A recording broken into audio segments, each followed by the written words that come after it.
Okay.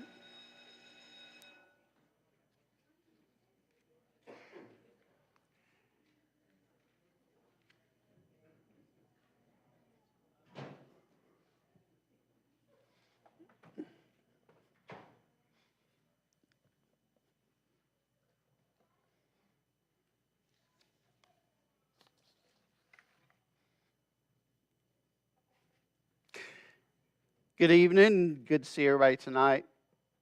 Um, for the next, for this quarter, Chris and I will be splitting weeks. We're going to be talking about several different things on how to encourage each other, how to grow as Christians, how to overcome discouragement, things of that nature, and then also talking about, like I said, the big thing being to how to encourage one another. So Ephesians 4:11 through 16 says, "But speaking the truth in love, we are to grow in all aspects into Him, who is the head, even Christ, from whom the whole body, being fitted together by every joint supplies, according to the working of each individual part, causes the growth of the body for the building up itself in love." So love is a very, very important thing when it comes to the scriptures.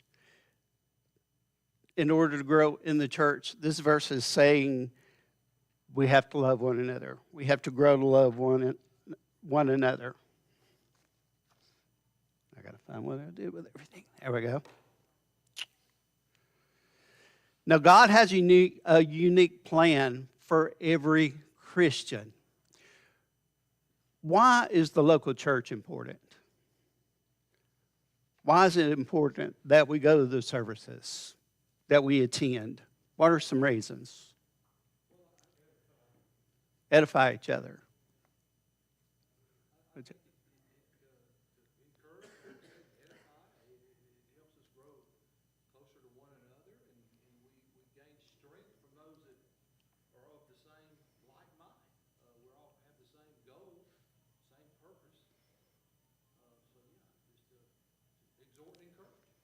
That's it. That's it. What else we got? Why is it important to come to church? Can you be a Christian just alone?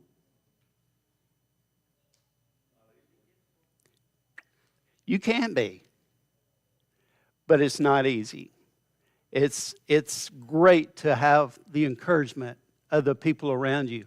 Like you say, being of a like mind, to go in there and know that we're going to be able to work together. When I was growing up, I was very, very shy. And but when I was at church, that was my environment. And I felt very comfortable around other Christians, and I always have. Go ahead.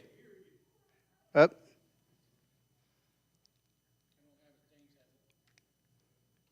You got it on. I've got it powered on. Testing.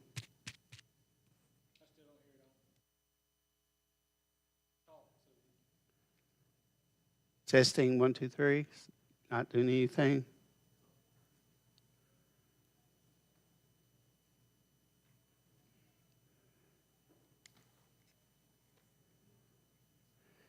Saying the battery's good. Do you know? No, it's showing like half.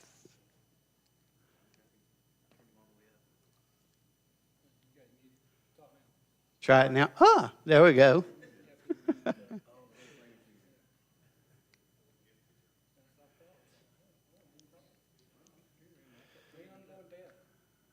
All right. Can you hear me now? Very good.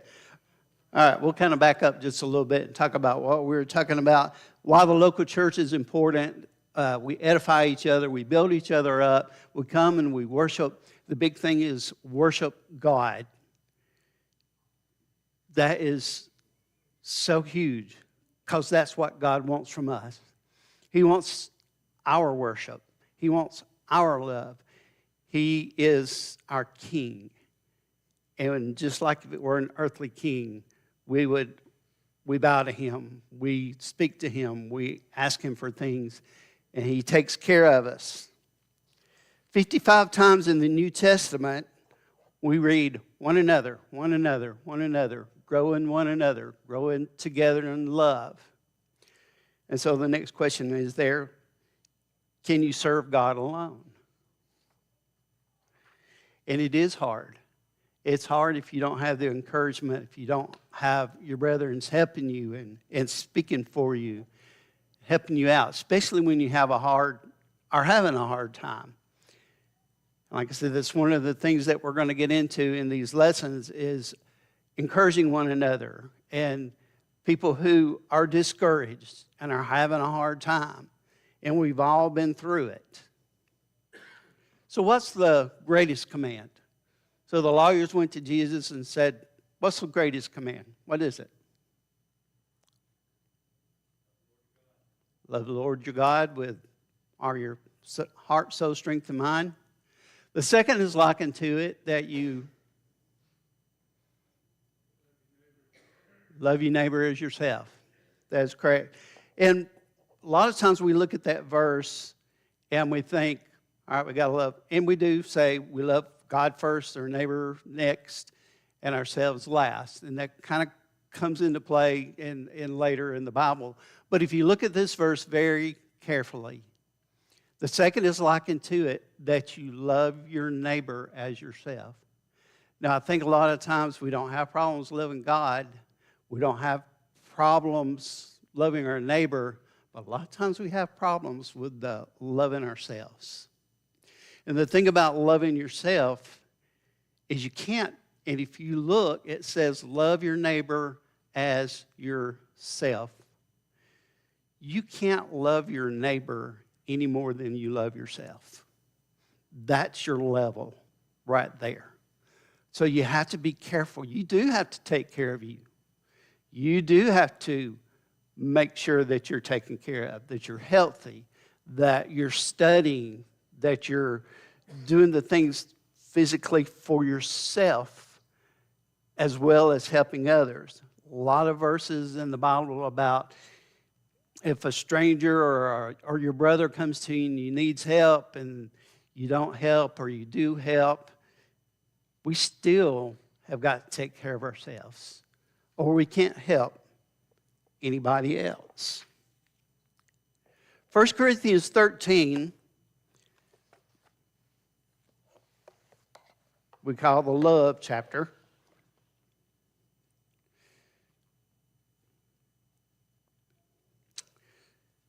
It reads like this. If I speak with the tongues of men or of angels, but I do not have love, I am only a resounding gong or a clanging cymbal. If I have the gift of prophecy and can fathom all mysteries and all knowledge, and if I have faith that can move mountains, but do not have love, I am nothing. If I give all my possessions to the poor and give over my body to hardship that I may boast, but do not have love, I gain nothing. Love is patient. Love is kind. It does not envy. It does not boast. It is not proud. It does not dishonor others. It is not self-seeking. It is not easily angered. It keeps no record of wrongs. Love does not delight in evil, but rejoices with the truth. It always protects, always trusts, always hopes, and always preserves. Love never fails. But where there are prophecies, they shall cease. Where there are tongues, they shall be stilled. Where there is knowledge, it will pass away. For we all know in part, and we prophesy in part. But when the completeness comes, what is in part disappears. When I was a child, I talked like a child. I thought like a child. I reasoned like a child. But when I became a man, I put the childish things behind me. For now we see only a reflection as in a mirror. Then we shall see face to face. Now I know in part but then I shall be fully known. And now these three remains: faith, hope, and love. But the greatest of these is love.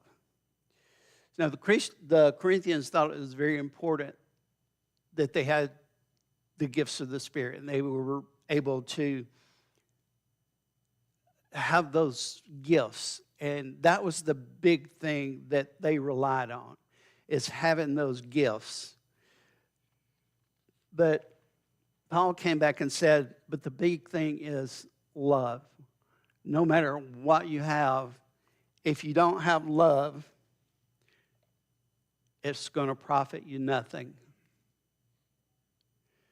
So there used to be a comic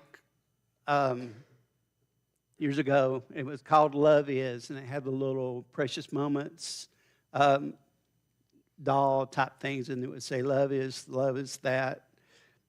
There was a story I read in Reader's Digest one time. A lady said that she felt really bad. She was a single mom, and she was raising her child. And she said she was so busy all the time, and she got behind, and so she had to get up before her child went out to catch the bus in the morning, and she had to get up, and she didn't have his clothes ready, so she'd have to get ready, and she would iron it and put him on and run him out the door. And she was like, I'm just the most terrible mom in the whole wide world. Well, they had a meet your teacher type day one day, and all the kids were supposed to put a love is on the board. And her child put love is having warm clothes when I go out to wait on the bus in the morning. That is the mind of a child. There was a movie called Love Story several years ago, and one of the big lines that everybody remembers is him saying, the lady in there saying, love means never having to say you're sorry. Well, you can look at it multiple ways, really going into saying, I really, really love. You're not going to do anything to have to say you're sorry. But love is being willing to say you're sorry. A lot of times you mess up. A lot of times we all mess up. With my children, I had several occasions, only once I think, no, maybe twice, that I punished them for something and then I was wrong. And I had to go back and apologize to them, saying, Daddy messed up. And Daddy messes up a lot of times. And if you forgive me, then, I can always forgive you. And that's one of the things we talked about on the invitation last week was having the heart of a child with all the forgiveness that you have. Love is forgiving, which means when somebody asks for forgiveness, then you accept you accept their apology. That you're okay with, okay, I know you messed up, so I accept that apology, and you don't go bring it back up. A lot of times we want to do that. We're going to go, but you remember back when you did this? No, love is forgiving, which means we're going to forgive. We're not going to forget. Things happen, but we can forgive and let it go. Love is expensive.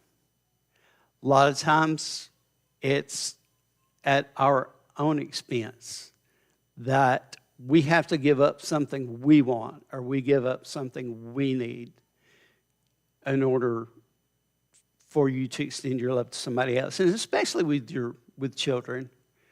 You grow up and you put things behind that you need, and you be sure your children have things. And a lot of times it's just expensive because of that being your own expense. A lot of times we spend more time trying to solve our problem than winning an argument. We want, I'm going to get my thoughts together. Sometimes it's more important to us to win an argument. And that shouldn't be what's important. Because sometimes you just let it go. Love is patient. Love is kind. Love does not keep score. So you did this and this and this, and now I can do this and this and this. That's not the way it works. Love is patient, kind, and forgiving all the time. On the other hand, you have to work on being sure, like I say, having to say you're sorry, but trying to do things to where you don't have to say you're sorry. So if love were a person, how would love act? So what do you think? If love was a person, how would love act? If it was you, Chris, what's it going to be? I love putting you on the spot. Sorry. And just basically all the stuff that we've talked about. I think we read it in 1 Corinthians 13. Right. When Deb and I were dating, we went into some counseling beforehand, and that was one of the things he had us do is go through 1 Corinthians 13, and each quality of love, basically during that week, we had to write a little paper, a little essay on what that meant and what we were going to do for the other person. And we really got a lot out of that. So if you read, go ahead. One thing is kind of what you say there. How would it act? Well, love is an action. I can say that I love something all day long, but if I don't act in a positive way towards it, towards the person or towards the thing, towards myself, then do I really love it? Right. I can say I love God, but if I sit at home, never read my Bible, never do anything for God or what God wants me to do I really love God? And you can say that about anything. If I Right. don't take time out of my life, out of my day, what do I really love? Well, if you were to follow somebody around, every day, you'll find out what they really love. Yep, that's true. Because it causes an action. That's true. Well, that's it. That's it in a nutshell. God is love. Ephesians 1, 5 through 6 says, He predestined us for adoption to sonship through Jesus Christ, and according with His pleasure and His will, to the praise and glory of His grace that He has freely given us in the one that He loves. So that's how God has told us that He loves us. He's given us His glorious grace through the one that He loves, which would be us. So how do people know that you're a Christian? I had ended up a little tinier than I wanted it to. But how do people know that you are a Christian? So what do you think? Your actions speak louder than words. Actions speak louder than words. What else? So I have up here, is it a sign, go into a building with a sign on the outside that says Church of Christ, with a cappella singing and observing the Lord's Supper every week, baptism and immersion for forgiveness of sins. Does that show we're a Christian? Yeah, it does. That's a part of it. So how did Jesus define it? How did Jesus say, you will know that you are my disciples? How?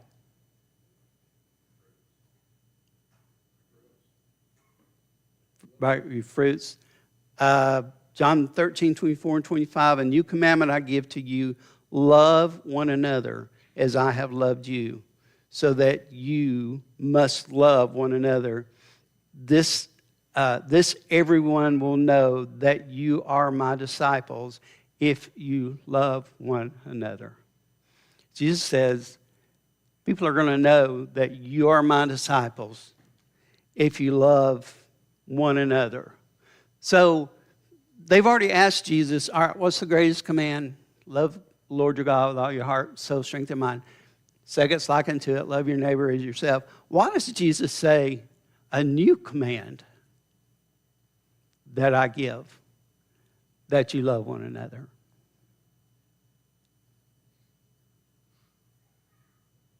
Ever thought about that?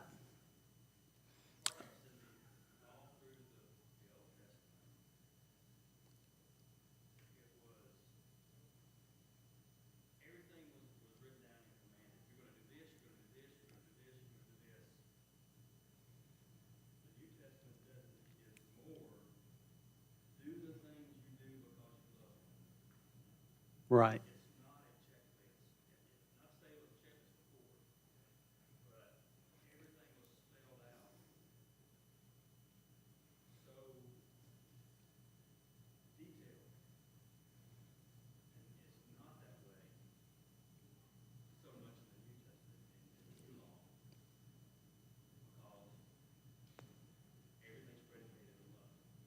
That's it. That is correct. Everything is predicated on love. But Jesus said, a new command I give to you. And what is the new command? The new command is that you love one another as I have loved you. Now, as disciples, as fellow Christians, they loved each other. I love Chuck. I love, everybody here. But Jesus said, it's more than that. What was Jesus about to do? Just right before this verse, he said, I'm about to leave you. And Peter said, where are you going? And Jesus said, where I'm going, you can't go. And then another book, he said, I'm going to prepare a place for you. But he told them, love each other like I love you. And that's how people are going to know that you're my Christians, that you're Christians. Come back.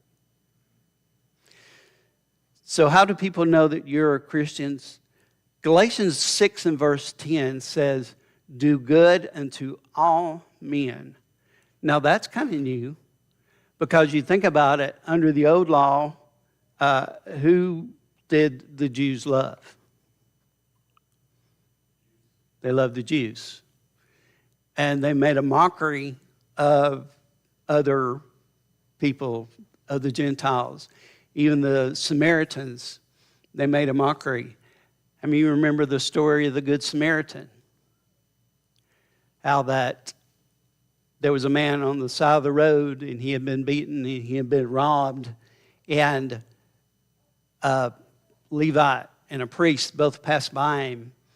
And as we were studying this earlier, I told Deb, I said, when you look at the rules of what the priests and the Levites could do, they couldn't touch dead bodies, and they couldn't touch anybody like that. So if this was dead, they would become unclean. So it kind of put a different perspective into the fact that they didn't help this man. But it was a Jewish man on the side of the road, and he was helped by a what? A Samaritan man. And the Jews would rather have been, touched a dead animal than they would have a Samaritan. That's the way they thought about it. So the Samaritan picked up the man. He put him on his own donkey and took him to an inn. He medicated him, put the oil on him, told the innkeeper, hey, take care of him. If he needs anything else, I'll be back by, and I'll pay you when I get back by. And so Jesus said, all right, who was this man's neighbor? And what was their response? They wouldn't even say the Samaritan. They said the man that was kind to him. So now Jesus is saying, this is how I need you to love now. I need you to love everybody. One thing I've always loved about going to church, and like I said, when I was a kid, I was very shy, but I really thrived at church. And if I went to church camp and different things, because there were people of a like mind, and I could identify with them. So several years back, my dad passed away. And so all of my family was in town, and on Sunday morning, I went to church.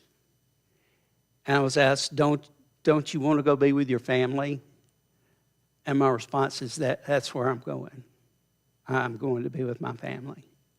And all my family's members of the church. So, but the closeness of a family, a church family, is just something when you get that feeling, it's just something that's deep inside of you.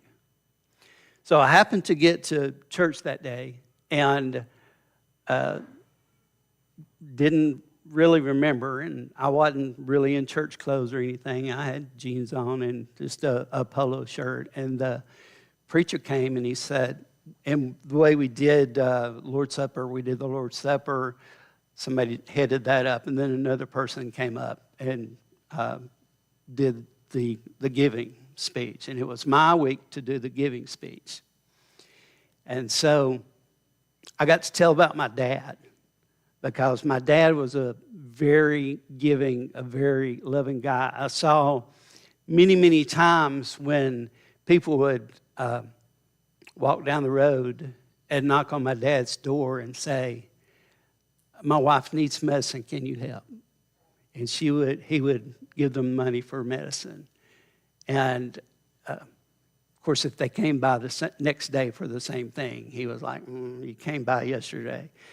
But always giving. I remember years and years ago, they were taking up a collection for a missionary that was going to be in town. And they had made a pledge. We're going to give, I think it was like $2,000 when the missionary comes to help him out. Well, in the meantime, my dad lost his job. And his only worry was, how are we going to give the $2,000 to this guy when he comes? Because, I don't have a job.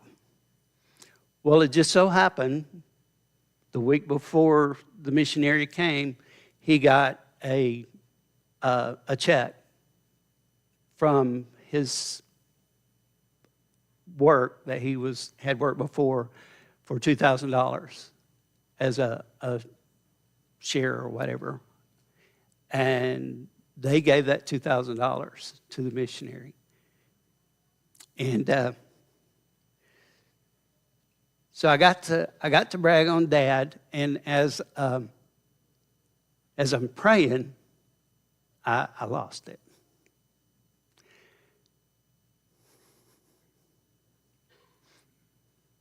Which I'm about to now. But I couldn't finish the prayer till suddenly felt a hand on my shoulder. Our youth minister, who was a very good friend of mine, came up and just put his hand on my shoulder. And you could just feel the love, and I was able to finish. That's what we've got to be all about. We got to love each other. So what happens when when a guest walks in here, what do they see? I've never, Deb and I have both talked about, never been to a place that so many people come over and speak to us.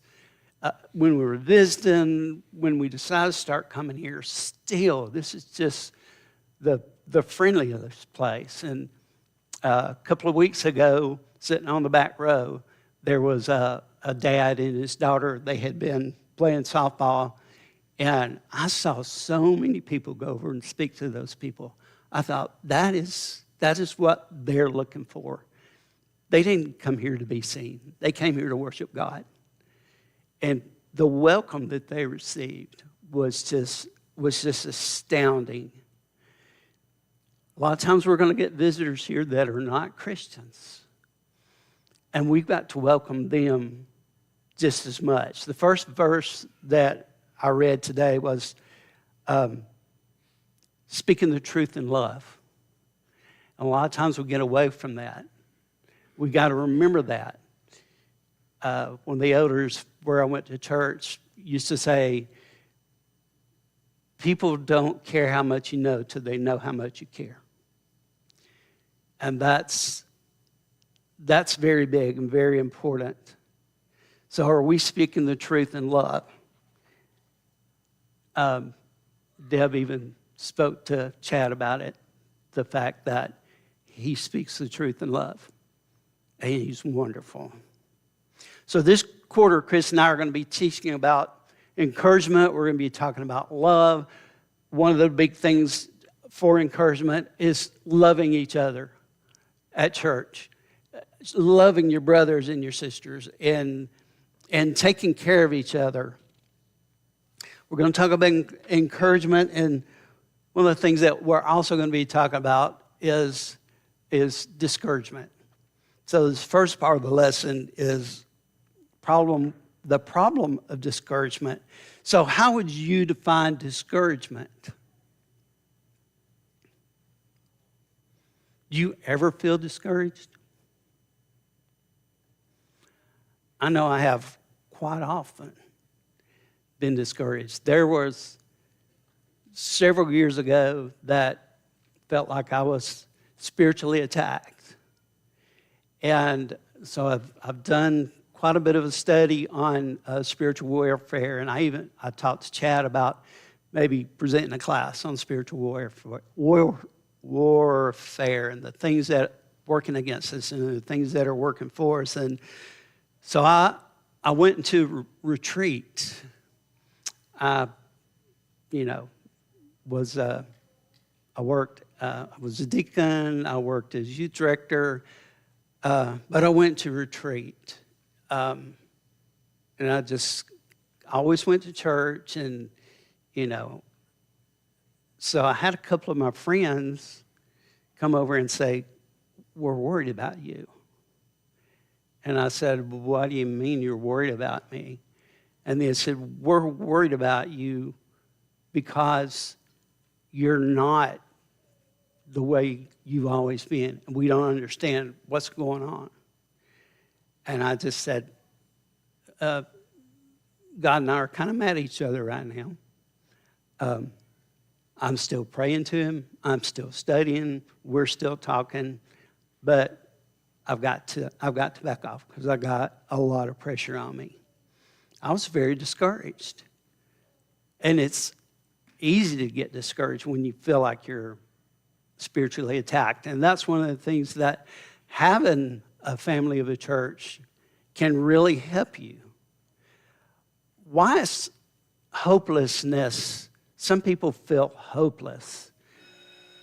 We've got, had a friend of mine several years ago, one of the most beautiful young ladies I've ever seen, good Christian lady, and I had not seen her in several years, and I got word that she had checked into a motel and committed suicide. She felt hopeless. And I went to her funeral, and one of the things the speaker said was, if she was here today, if Malia was here today, she would tell you, if you're having a problem, get help. And there are people that can help you. And there are people that you can talk to. And you can get out of the dump. There are people that paid to do that. There are people, but if you got a friend that's somebody you can talk to and somebody you can rely on, especially if they're a good Christian and they're going to give you good Christian advice, you can get through it. Why do you think that Judas had any other option than what he did?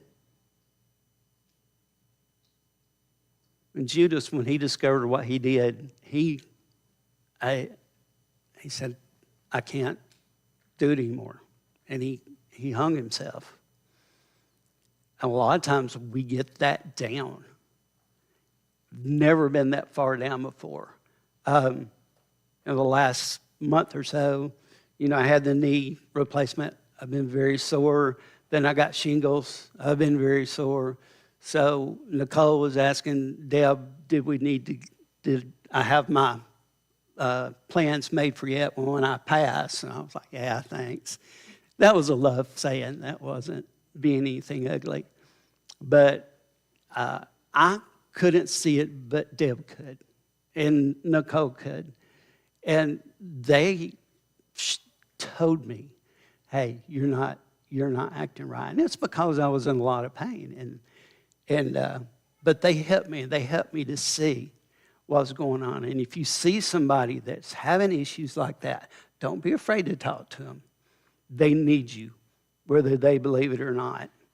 One of Satan's major tools that he uses is discouragement. Nobody loves you. Nobody wants to help you. You can't be forgiven for what you've done. There's no way. You might as well give up. That's one of his biggest tools. And so we've got to learn to get around that. We got to speak the truth in love. We got to love each other. We got to encourage each other. And, my job is to help you. Your job is to help me. So as we get on into this, Chris is going to teach next week, and he may get into this first part about discouragement, and I just kind of went through the questions on going a little deeper into the questions that we ask. But I think it's going to be a good lesson. It's going to be very encouraging for all of us, and that's what we want. So thank you, guys.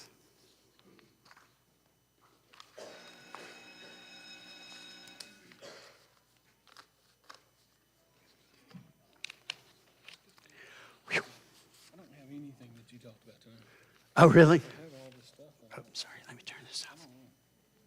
So, or I don't have.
when I was trying to decide what to talk about tonight, I'm always just listening to try to find something. And there was something said at the sermon Sunday morning up at Persimmon Grove that kind of piqued my interest a little bit and made me think a little bit. It was just one verse he read that really didn't have a whole lot to do with the lesson, but it made me think.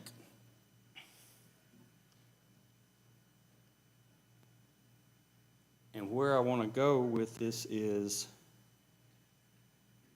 what does it mean to live? If you're living. And we have I got to think about all the various different sayings around that. You only live once. Live your life to the fullest. Live your life. All the things along those lines that we talk about living your life. And at the core of all of them, what are they getting to? What do they mean when you hear you only live once? What are they talking about? That your heart's beating and you're standing up straight? Is that what they're talking about when you say you only live once? The concept they're getting at is the actions and the things you do while you're living is what they're going for. They say live your life to the fullest. They're not talking about just being alive. They're talking about doing all the things you want to do. Living. It's an action. It's how you are. And the verse that made me think about this is in Habakkuk chapter 2, in verse 4. It begins, it says, "Behold, his soul is puffed up, it is not upright within him. But the righteous shall live by his faith." The righteous shall live by his faith. I think the King James, or maybe the New King James, says the just will live by faith. And I like that better because there's 3 words there. Just. And what do we always say about God? He's just. He's just and the justifier. We say those things. He's just. He's correct. Live. You're living. You're doing. Your actions. How you live. How you act during the day. By faith. Those 3 things together mean so much. The connotation so many times these days is when you hear faith, it's faith to the exclusion of all of other things. You're saved by faith. Yes, you are. But what kind of faith? You're just. You're forgiven. You're in good standing with God if you live by your actions, by the things you do, by your faith. Faith is where it starts. That faith in God. That you hear and you realize who He is and what He's done. The love, as we talked about tonight, the love He's shown for us. As we was talking, Sam was talking, I was thinking about Old Testament, New Testament. We was talking about the new commandment of love and what's the difference. And I went back to Moses. How much did Moses love the Israelites? He probably loved them. What did he do? What's the greatest thing he did for them? I don't know. Jesus loved us. What's the greatest thing he did for us? How did he show his love? He died for us. So when it says love your neighbor as yourself, compare it to how Jesus loved us. And what did he do for us? He gave it all. And we should do the same. We should have that faith. We should have that faith to live our life as Jesus would want us to live our life, and stick to that. And in doing so, we will be, as this verse says, we will be righteous.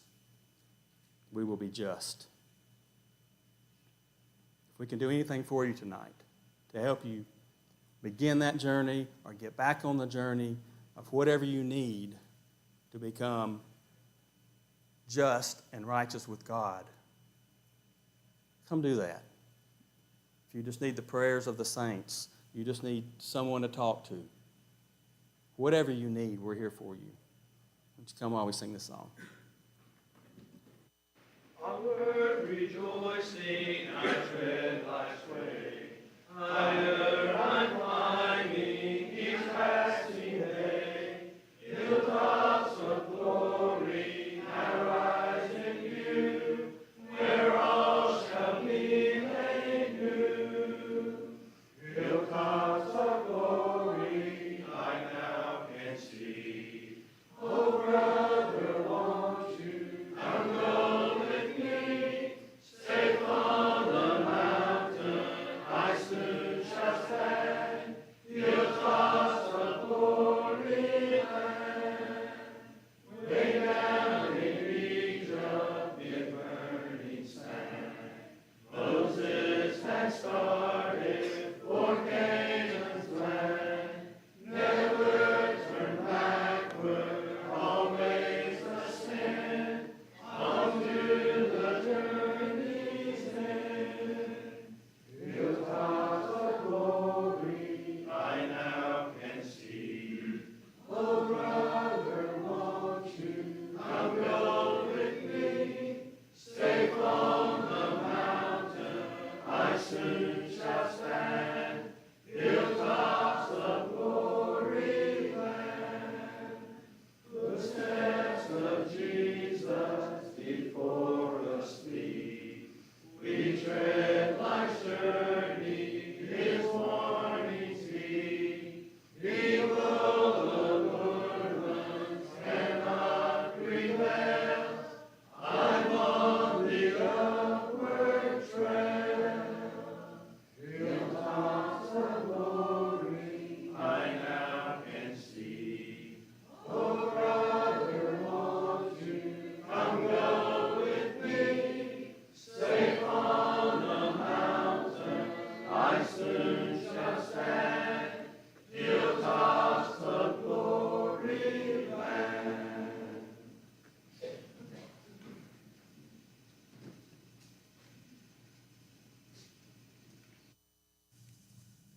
This time we'll have a closing prayer. Dear Heavenly Father, thank you for this day and for giving us the opportunity to gather together and study your word. May we take the things that we've heard tonight and apply them to our lives. Thank you for the love you have shown us by sending your Son to die on the cross so we might have a home in heaven one day. Please be with those who have been mentioned as sick. May they be returned back to health. Please be with those who are struggling spiritually. May something be said or done to make them turn back to you. Please forgive us of our sins and be with us throughout this week and on through future.